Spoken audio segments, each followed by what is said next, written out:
Tinapay mula sa langit. A daily morning devotion with CRC family.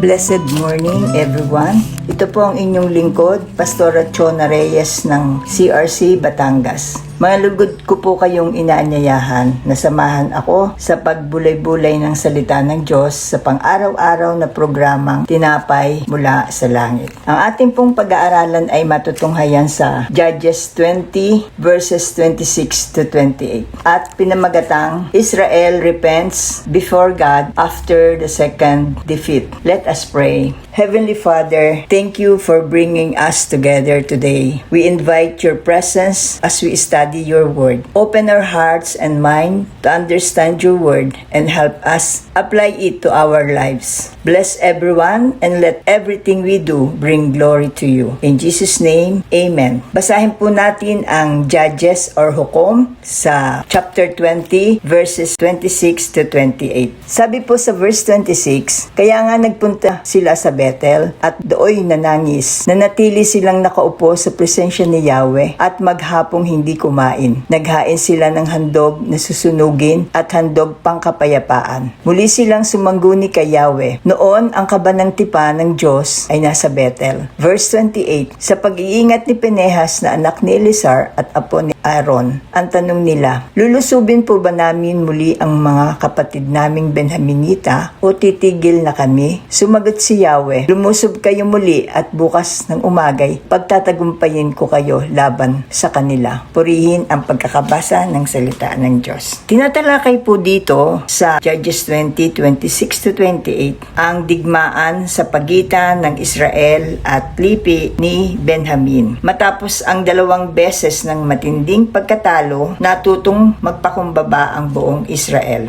Inilalarawan sa kwentong ito ang apat na ginawa ng Israel, tanda ng pagpapakumbaba. Una, umiyak. Nagpunta sila sa Bethel at doon sila'y nanangis. Ang pagluha ay tanda ng kanilang pagmamahal sa Diyos. Pangalawa, nag-ayuno. Maghapon silang hindi kumain at inilaan ang kanilang sarili sa pananalangin at pagsisisi. Pangatlo, naghain sila ng mga handog na susunugin na sumisimbolo ang tunay na pagsuko at pagtatalaga sa Diyos. Kinilala nila na siya pa rin ang kanilang Diyos. Nag-alay ng handog ng kapayapaan. Nagpapakita ng pagnanais na maayos ang ugnayan at pakikipagkasundo sa Diyos. Sa unang dalawang laban nila, ang tanong nila ay, sino ang unang lalaban? Ngunit sa ikatlong pagkakataon, maingat na sila bago sila humingi ng direksyon, ay nagpakumbaba muna sila sa harap ng Diyos. Napakagandang prinsipyo ito, di ba? Kapag nagbago ang puso ng tao, kumikilos ang Diyos. Hindi nagbabago ang puso ng Diyos. Ang nagbabago ay ang kalagayan ng puso ng tao. May mga laban tayong paulit-ulit na natatalo.